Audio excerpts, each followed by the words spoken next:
Resuming debate, the Honourable Member for Edmonton-Leduc. Thank you very much, Mr. Speaker. It's my pleasure to rise and speak today to Bill C-509, an act to amend the Canada Post Corporation Act library materials. This bill is introduced by my friend and colleague, the Honourable Member for Brandon-Souris. And Mr. Speaker, I would at this time like to recognize this member's efforts, his determination in addressing this important issue, moving this bill forward. He deserves to be recognized for this. I would also like to commend him for his work as chair of the Standing Committee on Transport, Infrastructure and Communities. I consistently hear positive comments from members of all parties for his work there, for his effort to be objective, and I think, frankly, that has had a great deal with this bill moving forward. The fact not only that he's addressed an important issue, but the manner in which he consistently treats all of his colleagues. And Mr. Speaker, I do say that because it is important. Politics and Parliament are often very divisive over very real and tough political issues, but oftentimes members of different political parties come together to address important public policy issues. That's exactly what has happened here, and it has happened under the leadership of the member for Brandon-Souris. Well, why is this issue so important, Mr. Speaker? At this point, what I would like to do is actually read in part from a letter from Joan Welch, chair of the Edmonton Public Library Board, who has approached me as, frankly, hundreds of Canadians, thousands of Canadians from across the country have approached their members of Parliament on this issue, spurred by the member for Brandon-Souris. This Ms. Welch, she approached me and she said that with respect to this bill, formerly was Bill C-322, this bill calls for an amendment to the Canada Post Corporation Act to provide for a reduction in the rate of postage for library materials. Since 1939, Canadian public libraries have been able to exchange books at a reduced postal rate known as the library book rate. Since 1997, the costs of the program have been incurred by Canada Post. However, financial support by Canada Post is not guaranteed. This bill would provide that the Government of Canada support a concessionary postal rate for Canada's public libraries, thus guaranteeing the long-term sustainability of the program. The legislation would also expand the library book rate program to include non-print materials such as CDs, CD-ROMs, and DVDs.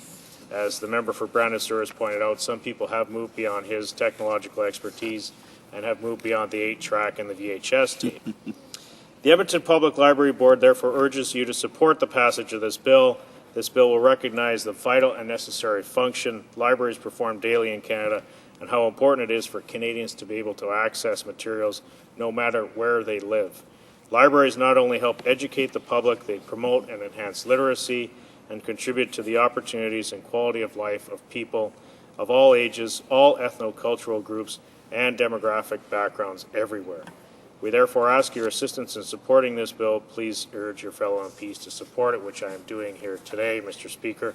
And I do want to thank Joan. I want to thank, in fact, all of the libraries in my constituency who have approached me about this issue for their efforts, frankly, in engaging in an important public policy issue in the appropriate manner by contacting their members of Parliament.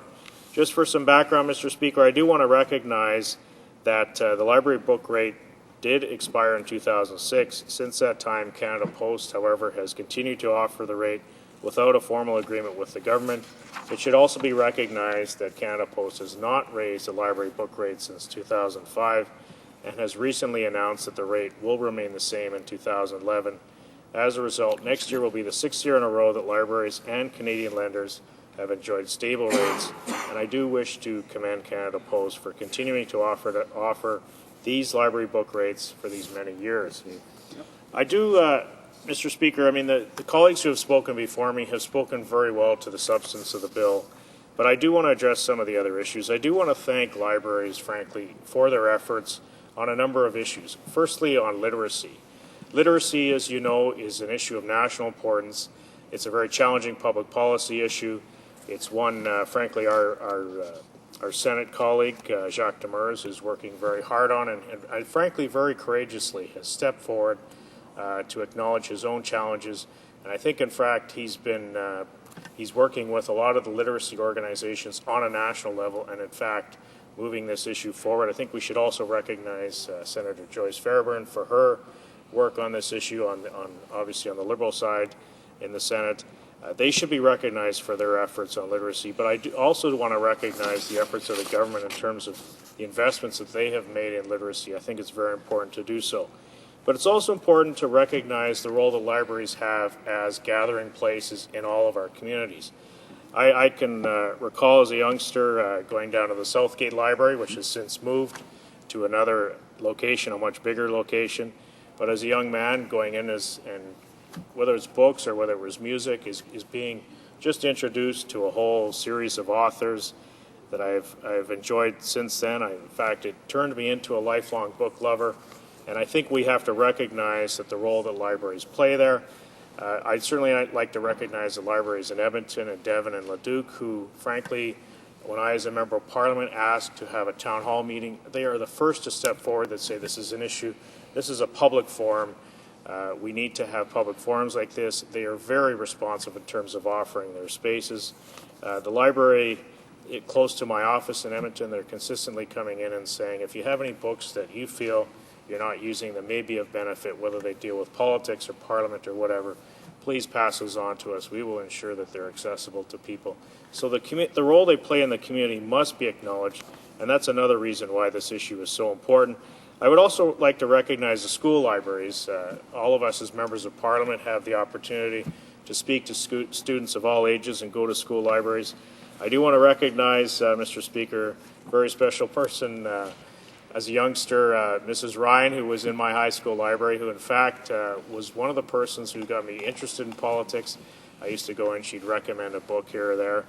I do have to acknowledge she didn't share my same political beliefs, so as I was reading more people like Frederick Hayek, she was happy that I was reading, but perhaps a little distressed at some of the material that I was reading. But I think people like that do need to be recognized.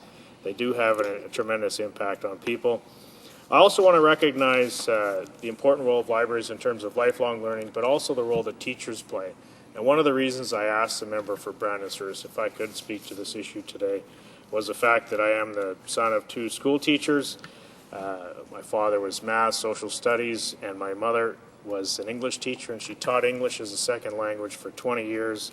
And she knows, perhaps more than anyone in our family, the importance that libraries play and the importance that, frankly, a bill like this, if passed by this Parliament, and I'm fairly confident will be passed by this Parliament, will play in terms of educating people. Because when I was someone like her would certainly say to this House is that libraries are obviously important for all Canadians, but especially for her as a teacher of English as a second language for 20 years, for new Canadians who come to this country with very little.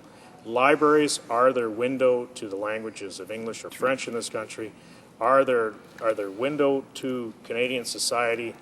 So many Canadian authors are introduced to them this way, and the role that libraries play for new Canadians must be emphasized as well. So, Mr. Speaker, I would just like to finish up. I want to again commend my colleague for Brandon-Souris for his outstanding effort in pushing this bill forward. Frankly, without his leadership and without him activating people across the country in terms of petitioning this Parliament, writing and phoning their members of Parliament, this issue would not have come this far. I'm very confident, in fact, that this Parliament will adopt this bill, and I wish to see it receive royal assent as soon as possible so that libraries can continue to rely on this excellent service, rely on what Canada Post provides to them, and continue to provide the excellent service to Canadians of all walks of life, wherever they may live, forever and ever in this country. I just encourage all my colleagues in this House to support this important bill as it goes forward. Again, thank you, Mr. Speaker.